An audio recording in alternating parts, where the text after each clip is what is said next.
that the day of judgment itself is not far. You'll be so surprised that the day of judgment is not that far. Some people, when they think about judgment day, they say, Ayyana yawm al-Qiyamah. Allah mentioned that in the Quran. So when is judgment day? There's still a lot of time. Maybe thousands of years, maybe hundreds of years, Allahu A'lam, but it's not now. Still the signs of judgment day didn't take place.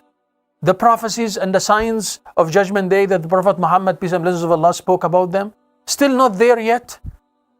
Jesus, peace be upon him, second coming didn't take place. They still are waiting and thinking that this has to happen first for them to see judgment day, not realizing the surprise. What is the surprise? The Prophet sallallahu alaihi wasallam stated, "Man mata qamat qiyamatuhu." The narration says, the person who dies as if his qiyamah started already. His judgment day started for that person. What is the meaning of that? Meaning that there is nothing, no barriers that will stop a person who passed away from reaching to judgment day, because the passing of the time on the dead person is so fast. The passing of time on the person when he dies is so fast. So you will see yourself, person passed away, questions of the angels in the grave, and then the passing of that time while you there in the grave, it's so fast. And then the person revived, hearing the blow of the trumpet, the second blow, and that person is revived for judgment, come to judgment. Wasn't my people just putting me in the grave? How come it went so fast like that? And this is evident in Quran and Sunnah. So what is the evidence and the proof to that? Many verses in the Quran that spoke about some people who passed away already, and Allah revived them, such as the Prophet that Allah subhanahu wa ta'ala mentioned his story in the Noble Quran when he passed through the graveyard. So then he said, أَنَّا يُحْيِي اللَّهُ هَذِهِ بَعْدَ مَوْتِهَا. How will Allah revive this graveyard after the people passed away? فَأَمَاتَهُ اللَّهُ مِئَةَ عَامٍ ثُمَّ بَعَثَهُ. Allah caused him to die for 100 years. He died, literally died for 100 years. And then Allah revived him from death. And then Allah asked him, كَمْ لَبِثْ?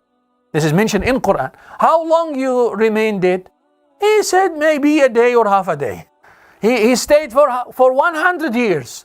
But he thought that that passing of the time passed away like taking a nap. You see, Ikhwa? And the people of the cave in the Surah Al-Kahf in the Quran, Surah Kahf. It is mentioned there that they remained there for 300 years. And when they woke up, Allah asked him, how long you remain there? They asked themselves, how long you remain there? They said maybe a day or half a day. That 300 years passed so fast on them.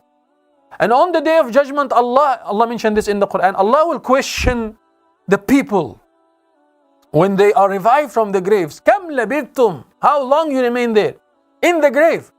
They say a day or half a day. The same answer that were repeated in the previous verses that I mentioned. So all of them will say the same thing. Allah says, بَلْ لَبِثْتُمْ إِلَى يَوْمِ الْبَعْثِ فَهَذَا يَوْمُ الْبَعْثِ. You stayed in the grave till the day of judgment. So to be surprised that the people are revived there. What happened? Judgment day? So quickly like that? مَنْ مَاتَ قَامَتْ قِيَامَتْ. If you die, there's nothing that will stop you from coming to judgment day. Because the person that's Hayatul Barzakh, the life in the grave, is not like the real life. It's not like the real life. The passing of the time is so swift on the dead person.